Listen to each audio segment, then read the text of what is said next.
ಮಾಡಿದ ಕರ್ಮವ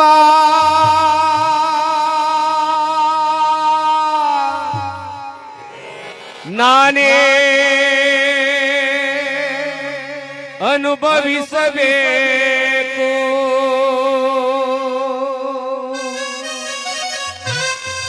ನಾ ಮಾಡಿದ ಪುಣ್ಯವ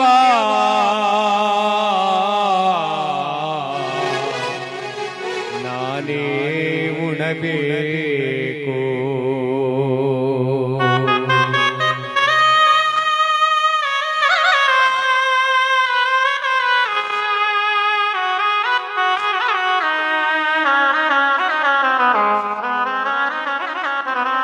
ಸಂಬಂಧಗಳ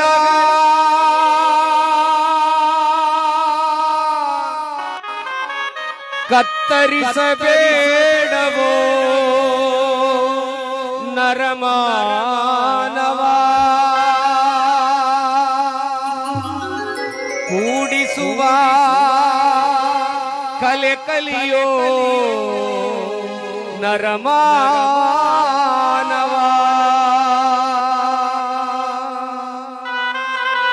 ನಿನ್ನ ಹೆಣದ ಹಿಂದೆ ಬರುವರು 4 ಜನ, ಅದೇ ನಿನ್ನ ಸಂಪಾದನೆ ಅಣ್ಣ.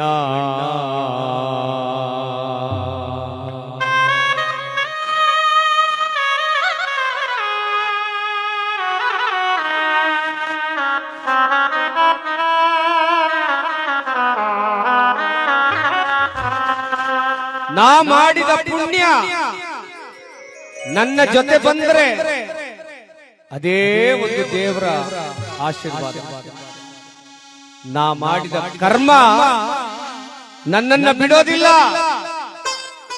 ನನ್ನನ್ನ ಯಾವತ್ತೂ ಬಿಡೋದಿಲ್ಲ. ಧರ್ಮ ಮಾಡಿದರೆ ಸಾಕು, ಭಗವಂತನ ಪಾದವನ್ನ ಮುಟ್ಟಬಹುದು. ಒಬ್ಬ ರಾಜ ದಾರಿಲಿ ಹೋಗೋರಿಗೆಲ್ಲ ಊಟ ಹಾಕ್ತಿದ್ದ. ಎಲ್ಲ ಊಟ ಕೂತಿದ್ದಾರೆ, ಇನ್ನೇನು ಊಟ ಬಡಿಸ್ಬೇಕು.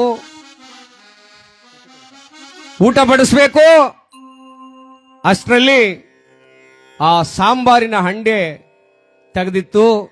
ಒಬ್ಬ ಕೇಳಿಸ್ಕೊಳ್ಳಿ ದಯಮಾಡಿ, ಕರ್ಮ ಅಂದ್ರೆ ಹೆಂಗೆ ಸಿಗುತ್ತೆ ನಮಗೆ, ಧರ್ಮ ಅಂದ್ರೆ ಹೆಂಗ್ ಸಿಗುತ್ತೆ ನಮಗೆ, ಕರ್ಮವನ್ನ ನಾವಾಗಿ ನಾವು ಯಾಕೆ ಪಡ್ಕೊಳ್ತೀವಿ ಅಂತೇಳಿ. ಒಂದು ಹದ್ದು ವಿಷಪೂರಿತ ಹಾವನ್ನ ಕಚ್ಕೊಂಡು ಹೋಗ್ತಾ ಇತ್ತಂತೆ ನೋಡಿ ತಿನ್ನೋದಕ್ಕೆ ಆಕಾಶದ ಮೇಲೆ. ಆ ಹಾವಿನ ಬಾಯಲ್ಲಿ ವಿಷದ ತೊಟ್ಟು ಬೀಳ್ತಾ ಇತ್ತಂತೆ. ಅದು ಅಪ್ಪಿ ತಪ್ಪಿ ಆ ರಾಜ ಅಡಿಗೆ ಮಾಡಿಸಿದ್ನಲ್ಲ ಆ ಸಾಂಬಾರಿನ ಹಂಡೆ ಒಳಗಡೆ ಆ ವಿಷದ ತೊಟ್ಟು ಬಿದ್ದೋಯ್ತು. ಊಟಕ್ಕೆ ಕೊಟ್ರು. ಪಾಪ ಬಂದಿದ್ದಂತ ಭಿಕ್ಷುಕರೆಲ್ಲ ಊಟ ಮಾಡ್ತಾ ಇದ್ರು. ಊಟ ಮಾಡ್ತಾ ಮಾಡ್ತಾ ಮಾಡ್ತಾ ಕೆಲವು ಜನ ಅಲ್ಲೇ ಪ್ರಾಣವನ್ನ ಬಿಟ್ಟುಬಿಟ್ರು. ಕಾರಣ ಏನು? ಏನ್ ಬಿದ್ದಿತ್ತಲ್ಗೆ? ವಿಷ ಬಿದ್ದ ಕೂಡ್ಲೆ ಅವರೆಲ್ಲ ಯಮಲೋಕಕ್ಕೆ ಹೋದ್ರು, ಸತ್ತವರು. ಯಮ ಕೇಳದಂತೆ ಚಿತ್ರಗುಪ್ತರಿಗೆ, ಚಿತ್ರಗುಪ್ತ ಇವರನ್ನ ಸ್ವರ್ಗಕ್ಕೆ ಕಳಿಸ್ಬೇಕೋ ನರಕಕ್ಕೆ ಕಳಿಸ್ಬೇಕೋ ತೀರ್ಮಾನ ಮಾಡುವಂದಾಗ, ಸ್ವಾಮಿ ನೀವು ದೊಡ್ಡವರು, ನೀವು ತೀರ್ಮಾನ ಮಾಡಿ. ಸರಿ, ಇವ್ರು ಏನಾಗ್ ಸತ್ರಪ್ಪ ಅಂತ ಕೇಳ್ದ ಯಮರಾಜ. ಚಿತ್ರಗುಪ್ತ ಹೇಳ್ದ, ಸ್ವಾಮಿ ಒಬ್ಬ ರಾಜ ಅಡಿಗೆ ಮಾಡಿಸಿ ಊಟ ಕೊಡ್ತಾ ಇದ್ದ, ಆ ಊಟದೊಳಗಡೆ ವಿಷ ಬಿದ್ದು, ಹಾವಿನ ವಿಷ ಬಿದ್ದು ಸತ್ತೋದ್ರು ಸ್ವಾಮಿ. ಹೌದಾ? ಹಂಗಾದ್ರೆ ಒಂದು ಕೆಲಸ ಮಾಡು, ಇವ್ರ ಕರ್ಮ ಯಾರು ಕಟ್ಟಬೇಕು? ಇಲ್ಲಿ ಬಂದವರೆಲ್ಲ 15 ಜನ ಸತ್ತೋಗಿರೋರು, ಇವ್ರಿಗೆ ಕಟ್ಬಿಡು. ಯಾಕೆ ಊಟಕ್ಕೆ ಹೋದ್ರು? ಆಗ ಚಿತ್ರಗುಪ್ತ ಹೇಳದ್ನಂತೆ, ಸ್ವಾಮಿ ತಾವು ಬುದ್ಧಿವಂತರು, ಅವ್ರಿಗೇನ್ ಗೊತ್ತು ಸ್ವಾಮಿ, ಹಸುವಿನ ತಾಳ್ಲಾರ್ದನೆ ಒಂದು ತನ್ನ ತಿನ್ನಕ್ಕೊಬ್ಬರು ಮನೆಗೆ ಹೋದ್ರು, ಅವ್ರಿಗೆ ಯಾಕೆ ಕರ್ಮ ಕಟ್ಟಬೇಕು? ಹಂಗಾದ್ರೆ ಒಂದು ಕೆಲಸ ಮಾಡು, ರಾಜನಿಗೆ ಕಟ್ಬಿಡು ಆ ಕರ್ಮವ ಅಂದ್ರು. ಏನ್ ಸ್ವಾಮಿ ನೀವು ದಡ್ಡರ ತರ ಮಾತಾಡ್ತಾ ಇದ್ದೀರಿ, ರಾಜರದೇನ್ ತಪ್ಪು? ಬಂದವ್ರಿಗೆ ಬಡ ಜನತೆಗೆ ಊಟ ಹಾಕೋದೇ ತಪ್ಪ ಸ್ವಾಮಿ? ಹಾಗಾದ್ರೆ ಒಂದು ಕೆಲಸ ಮಾಡು, ಹಾವು ಕಟ್ಟು ಆ ಕರ್ಮವನ್ನ. ಸ್ವಾಮಿ ಹಾವು ಸಾವು ಬದುಕಿನ ನಡುವೆ ಹೋರಾಟ ಮಾಡ್ತಾ ಇದೆ, ತಾನು ಬದುಕಿಸ್ಕೊಳ್ಬೇಕು ಅಂತ. ಹಾಗಾದ್ರೆ ಒಂದು ಕೆಲಸ ಮಾಡುವ, ಆ ರಣಹದ್ದು ಯಾಕೆ ಹಾವು ಕಚ್ಕ ಹೋಯ್ತು, ಅದಕ್ಕೆ ಕಟ್ಟು ಕರ್ಮವನ್ನ. ಚಿತ್ರಗುಪ್ತರಿಗೂ ಈ ಯಮಧರ್ಮರಾಯರಿಗೂ ಮಾತಿಗೆ ಮಾತು ನಡೆದು ಒಂದು 2-3 ದಿನ ಕಳೆದೋಯ್ತು. 3ನೇ ದಿನಕ್ಕೆ ಯಮಧರ್ಮರಾಯ ಹೇಳ್ದ, ಚಿತ್ರಗುಪ್ತ ಸ್ವಲ್ಪ ಹೊತ್ತಿರು, ನೋಡೋಣ ಯಾರು ಕಟ್ಟಬೇಕು ತೀರ್ಮಾನ ಮಾಡೋಣ ಕರ್ಮವನ್ನ. 5ನೇ ದಿನ ರಾಜ ಊಟ ನಿಲ್ಲಿಸಲಿಲ್ಲ, ಏನೋ ಅಚಾತುರ್ಯ ಆಗಿದೆ, ಮತ್ತೆ ಊಟ ಪ್ರಾರಂಭ ಮಾಡ್ದ.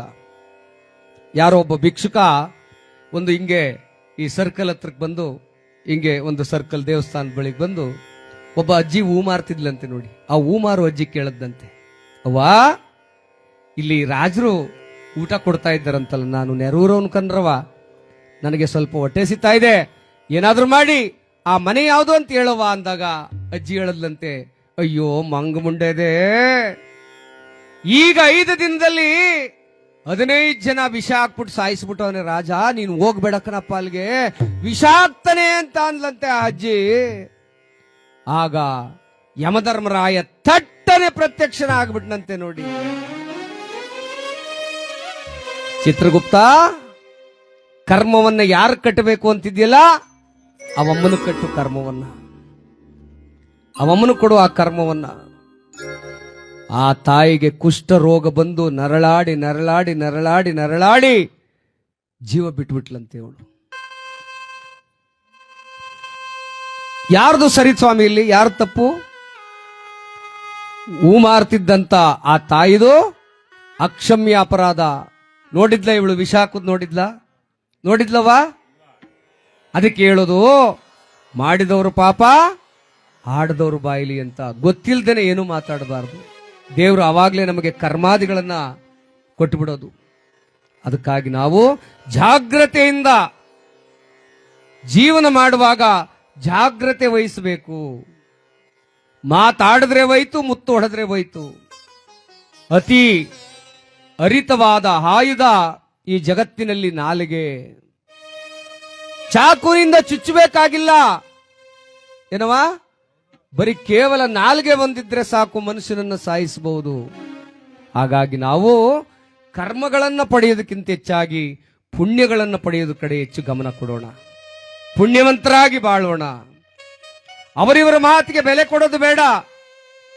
ಪ್ರತ್ಯಕ್ಷ ಕಂಡ್ರು ಪ್ರಾಮಾಣಿಸಿ ನೋಡುವಂತ ದೊಡ್ಡವರು ಗಾದೆ ಹೇಳಿದ್ದಾರಲ್ಲ, ಆ ರೀತಿ ನಡೆದ್ರೆ ಜೀವನ ಸುಖಮಯವಾಗಿರ್ತದೆ.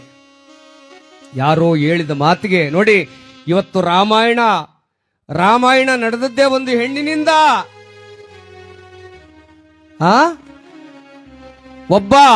ಒಂದು ಹೆಣ್ಣಿಗಾಗಿ ರಾಮಾಯಣ ನಡೆದೋಯ್ತು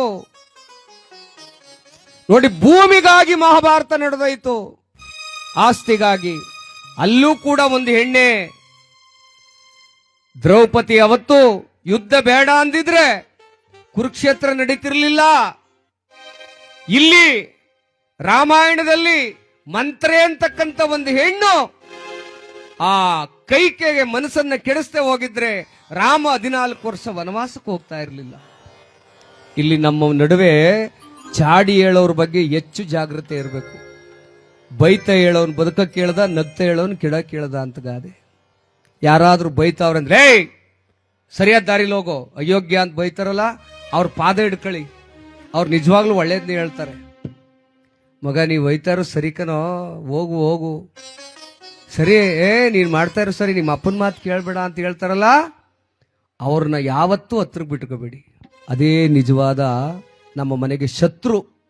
ಇವತ್ತು ಎಷ್ಟೋ ಮನೆಗಳು ಒಡೆದೋಗಿರೋದು 3ನೇವರಿಂದ, ಎಷ್ಟೋ ಸಂಸಾರ ಹಾಳಾಗೋಗಿರೋದು 3ನೇವರಿಂದ. ಅವರನ್ನ ತುಂಬಾ ದೂರ ಇಡಬೇಕು.